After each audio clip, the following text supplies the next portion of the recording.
Question number 13, they says that it's in a solar cell. The IV characteristics lies in the fourth quadrant of the given graph. Is part A and part B is in a reverse bias PN junction diode. The current measured in microamps is due to majority charge carriers. So A part is correct. Okay. IV characteristics lies in the fourth quadrant of the given graph. It's fine. But thing is that the part B, which is incorrect. So option number 3 will be the possibility. A is correct, B is incorrect. Coming to the next question, you can see capacitance is given in this way: A, B, 2 microfarad, 2 microfarad, 2 and 2. When this 2 by 2 is how much? 1. Here 2 by 2 is 1. That means it is avoiding Wheatstone-Bridge principle. So this 2 microfarad is invalid. So that is null and void.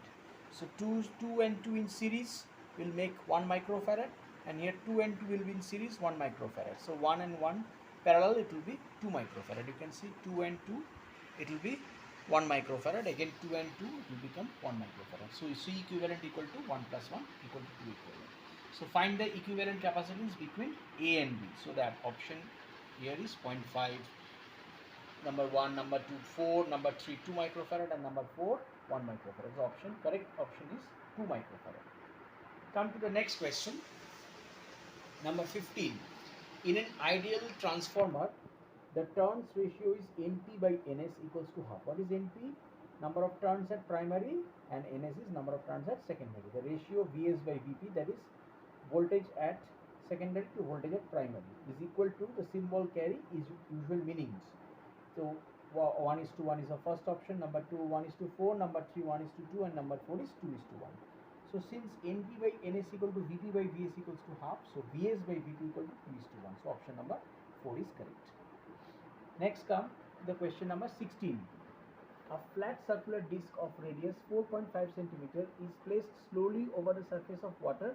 If surface tension of water is 0.07 Newton per meter, then excess force required to take it away from surface. Option A, option 1 1.98 millinewton, number 2 99 newton, number 3 19.8 millinewton, and number 4 198 newton. So P equal to 2T by R, as you know, excess pressure will drop.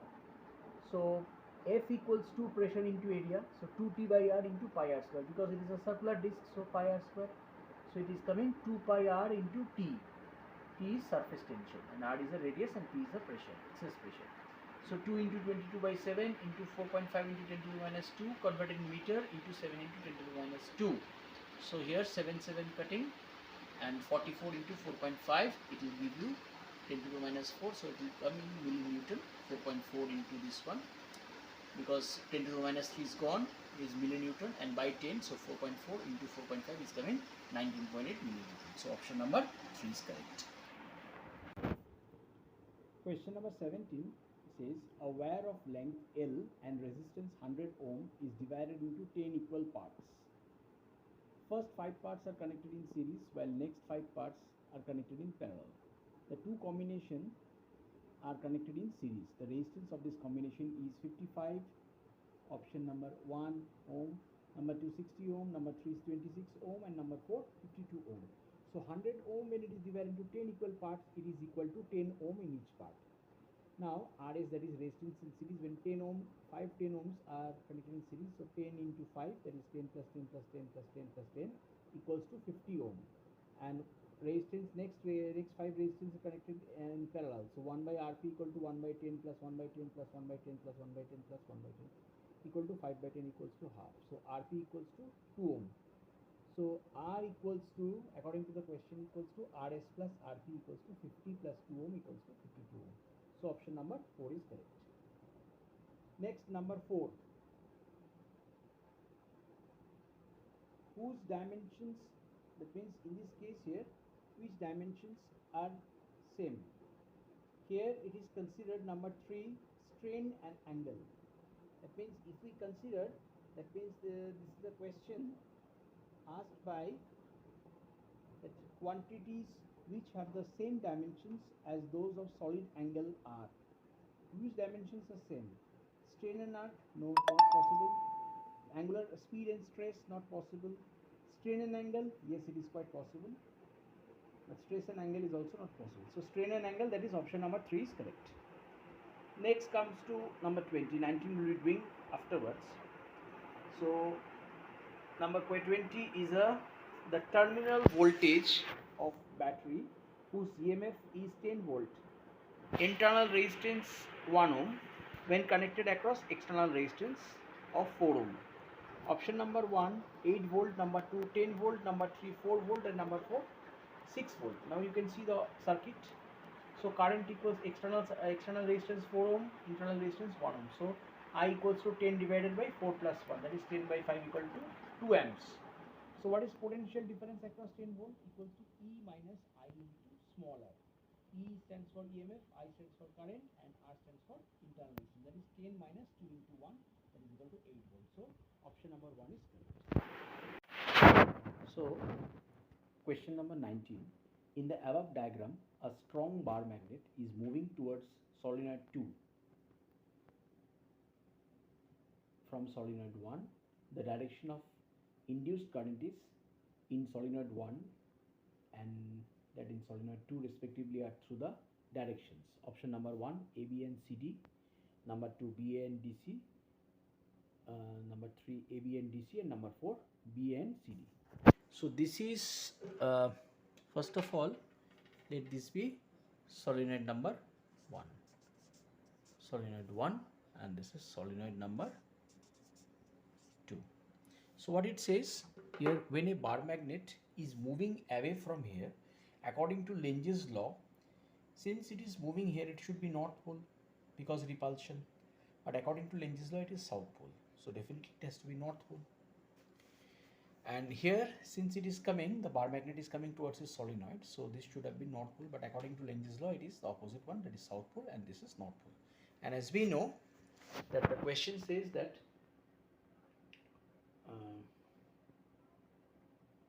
the direction of induced current, in direction of induced current always from north to south. So from here AB in solenoid 1 and north to south from D to C. So AB and DC. So option number 3 is correct, absolutely. Welcome to question number 21 again.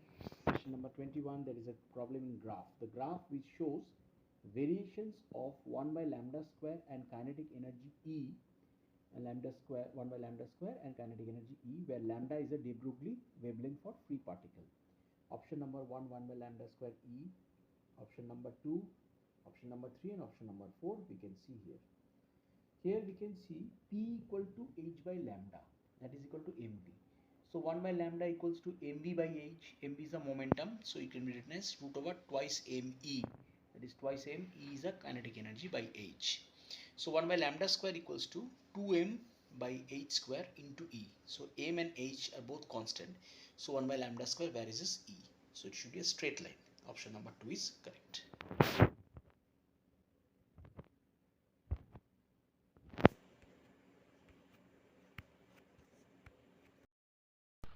Question number 22. If c is the velocity of light in free space, the correct statements about photon among the following are: A, energy of photon E equal to h nu, B, velocity of photon is c, C, momentum of photon P equal to h nu by c, and D, in a photon electron collision both total energy and momentum is conserved, and E, photon possesses positive charge.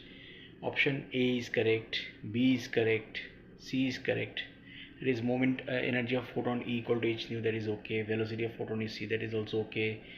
C, moment of photon P equal to h nu by c, that is also okay. In a photon electron collision both total energy and momentum is conserved, that is also okay. So A, B, C, D is okay. And next E, photon possesses positive charge, that is not correct. E is incorrect. So option 4 is correct. A, B, C, and D only. Next option, that is in a nuclear emission stated above, the mass number and atomic number of product Q respectively are.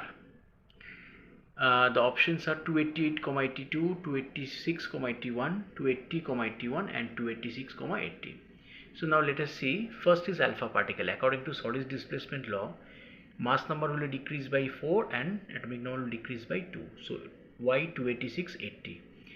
then mass number will be remaining same and atomic number will be decreased by 1. Then next is beta particle, that is electron, atomic number will be increased 1, that is 80. So P286 80 here. It's better to write here that you can write here P, that will be very fine, that here it is better to write beta plus 1. So here 80 will be the case of P and 286, because beta, in case of beta decay the atomic number increased by 1 but mass number remaining same. Next one Q, again the atomic number will be increased by 1 and Q is 286. So option number 2 is correct. Question number 24. At any instant of time, the displacement of any particle is given by 2t minus 1 SI unit under the influence of force of 5 Newton. The value of instantaneous power in SI unit is number 1 7, number 2 6, number 3 10 and number 4 5. X equal to 2t minus 1, that is displacement. So dx by dt, that is v equals to 2. So power equals to what? Force into velocity. So that is equals to 5 into 2, that is 10 joule or 10. So option number 3 is correct. Next problem, 25. Moment of inertia of a thin rod about an axis passing through the midpoint and perpendicular to the rod is 2400 gram centimeter square. Length of 400 gram rod is nearly 20.7, 72, 8.5 or 17.5. Since moment of inertia of a rod is I equals to ml square by 12. So I is 2400 into 10 to the minus 3, that is gram, is converted into kg into 10 to the minus 2 whole square, that is converted into meter square. So kg meter square equals to 0.4 kg into L square by 12. So L square equals to 24 into 10 to the power minus 10 to the power 2, y 10 to the power 10 to the power 2 into 10 to the minus 3 into 10 to the minus 4. So it is given as 24 into 10 square into 10 to the minus 7 into 12 by 0.4. So it is given as 72 into 10 to the power minus 5 into 10. So that is 72 into 10 to the minus 4. So when L square is gone, L equals to square root of 72 into 10 to the minus 4, it is equals to 8.5 into 10 to the minus 2 meter. So that is 8.5 centimeter. So which option is correct? So let us see the option number 8.5. So option number, this is correct. Thank you, students.